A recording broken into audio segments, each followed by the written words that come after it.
अमेठी ने बानी पीटीआई की रिहाई का मुतालबा कर दिया। एक इंटरव्यू में रिचर्ड ग्रैनल ने कहा है ट्रंप इंतजामिया चाहती है कि साबिक वज़ीर आज़म और बानी पीटीआई को रिहा किया जाए। उन पर ऐसे ही इल्जामात हैं जैसे ट्रंप पर थे। उनका ये भी कहना था कि तर्जुमान महकमा खारजा मैथ्यू मिलर ने पेचीदा गुफ्तगू की।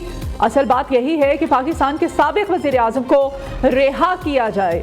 रिचर्ड ग्रैनल ने कहा कि डोनाल्ड ट्रंप के नामजद वज़ीर खारजा मार्को रूबियो ने पाकिस्तान के मिसाइल प्रोग्राम पर बात करने की तैयारी की हुई है। एटमी सलाहियत के हामिल मुल्कों से मुख्तलिफ अंदाज में डील किया जाता है। बाइडन इंतजामिया जो काम 4 साल में करने में नाकाम रही, वो आखिरी 45 दिन में करने की कोशिश कर रही है।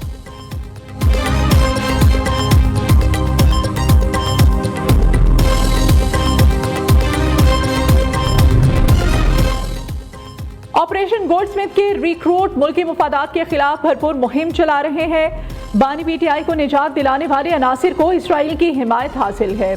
ये लोग मतबादर मीडिया में गुफ्तगू कर रहे हैं।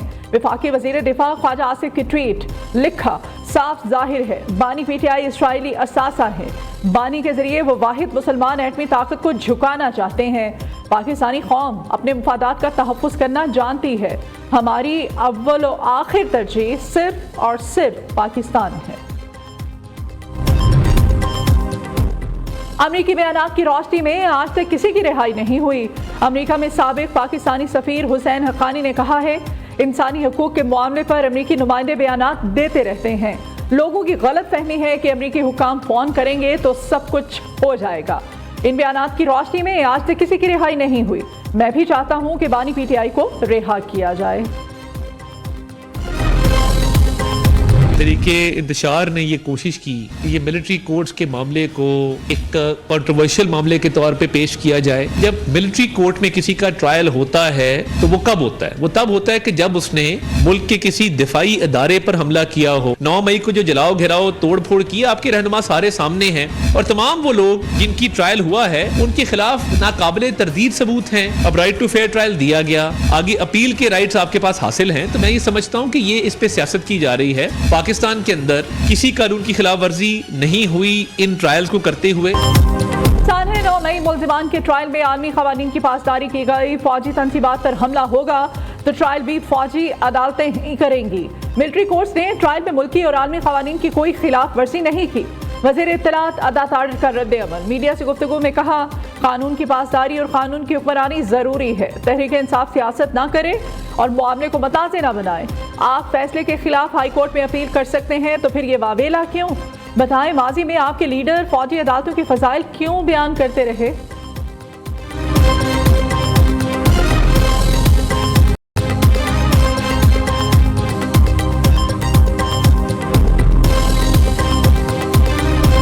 हजारों फलस्तीनियों को शहीद किया जा चुका है। बच्चों को, बुजुर्गों को, जवानों को।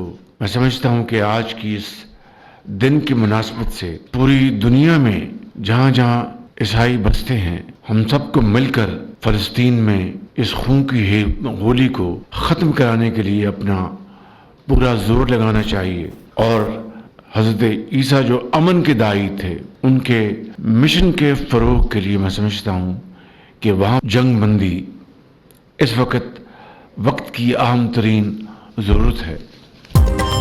गारिद का बाजार गर्म, हजारों फलस्तीनी शहीद किए जा चुके। दुनिया को मिलकर गजा में खून की होली को ख़त्म कराना होगा। सबको मिलकर आलमी सतह पर अमन और खुशहाली के लिए काम करना चाहिए। आज के दिन भाईचारे को फ़रोग़ देने का सबक मिलता है। वज़ीर आज़म शहबाज शरीफ का PM हाउस इस्लामाबाद में क्रिसमस की खसूसी तकरीब से खिताब। केक काटा और मसीही बिरादरी को क्रिसमस की मुबारकबाद दी। Army chief general Syed Asim Munir की रावलपिंडी में क्रिसमस तकरीब में शिरकत। कहते हैं मसीही बिरादरी कौम के लिए फ़ख्र और ताकत का बाइस है।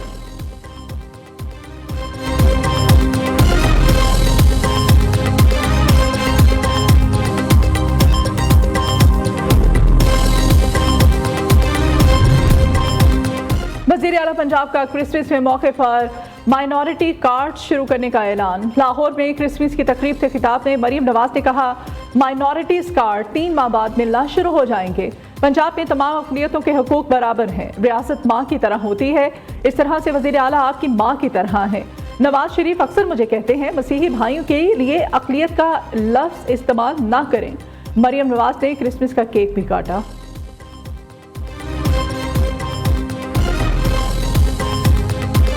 قائد اعظم محمد علی جناح کا 148واں یوم ولادت ملی جوش و جذبے کے ساتھ منایا گیا۔ مزار قائد پر گارڈ تبدیلی کی پروقار تقریب۔ پاکستان ملٹری اکیڈمی کاکول کے چاقو چوبند دستے نے سیکیورٹی کے فرائض سنبھال لیے۔ گورنر اور وزیر اعلیٰ سندھ کی مزار قائد پر حاضری، فاتح خوانی کی اور پھول چڑھائے۔ مہمانوں کی کتاب میں تاثرات قلم بند کیے۔ صدر، وزیر اعظم، سیاسی رہنماؤں اور عسکری قیادت نے قائد اعظم کے یوم پیدائش پر خراج عقیدت پیش کیا۔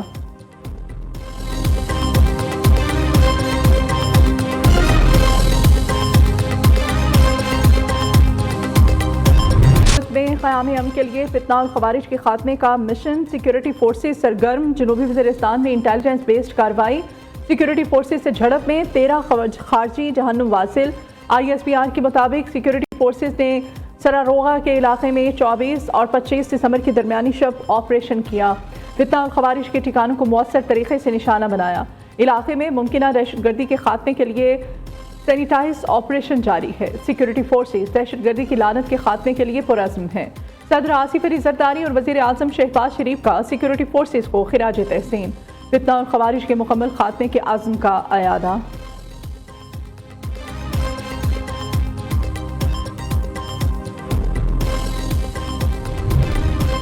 وفاقی حکومت کا مدارس رجسٹریشن سے متعلق صدارتی آرڈیننس لانے کا فیصلہ، صدر مملکت آصف علی زرداری جلد آرڈیننس جاری کریں گے۔ فیصلہ وزیر اعظم کی مولانا فضل الرحمان اور آصف زرداری سے ملاقاتوں میں کیا گیا۔ جمعیت علماء اسلام سمیت دیگر سٹیک ہولڈرز نے آرڈیننس پر اتفاق کیا۔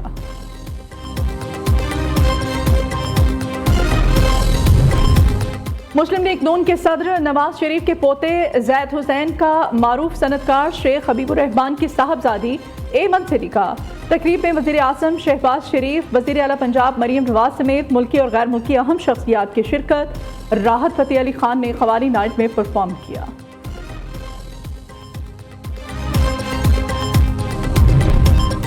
خیبر پختونخوا، پنجاب، سندھ اور پنجاب کے مختلف علاقوں میں دھند کے ڈیرے۔ شدید دھند، حد نگاہ کم ہونے پر موٹر ویز کے مختلف سیکشنز کو بند کر دیا گیا۔ ترجمان موٹر وے کے مطابق موٹر وے M1 پشاور سے برہان انٹرچینج تک، M4 شورکوٹ سے ملتان تک، M5 روہڑی سے ملتان تک شدید دھند کے باعث بند کر دیے گئے ہیں۔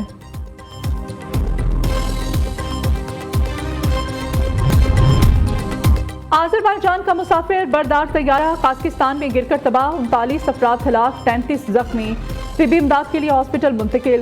طیارے میں موجود بلیک باکس کی تلاش جاری۔ غیر ملکی میڈیا کا کہنا ہے طیارے میں 67 مسافر اور عملے کے 5 اراکین سوار تھے۔ مسافر طیارے کو حادثہ قازقستان میں اوقاؤ شہر کے قریب پیش آیا۔ طیارہ باکو سے گروزینی جا رہا تھا۔ ابتدائی تحقیقات کے مطابق پرندہ ٹکرانے کے باعث طیارے نے ہنگامی لینڈنگ کی۔ طیارے کے تباہ ہوتے ہی اس میں آگ بھڑک اٹھی۔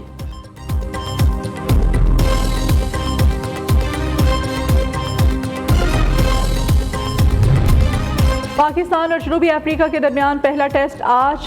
کون ان کون آؤٹ، قومی اسکواڈ کا اعلان کر دیا گیا۔ شان مسون کپتان مقرر۔ فاسٹ باؤلر محمد عباس کی 3 سال بعد ٹیم میں واپسی۔ سائم ایوب، بابر اعظم، کامران غلام، محمد رضوان، سعود شکیل پلینگ 11 میں شامل۔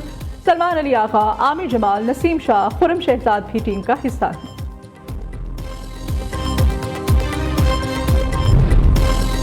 دنیا کی بلند ترین گراؤنڈ شندور پہ آئس سپورٹس مقابلوں کا آغاز۔ 100 سے زائد مرد و خواتین کھلاڑی ان ایکشن۔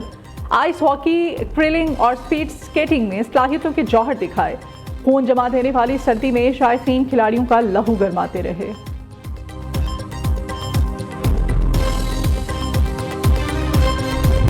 اور محبت اور خوشبوؤں کی شاعرہ پروین شاکر کو مداحوں سے بچھڑے 30 برس بیت گئے۔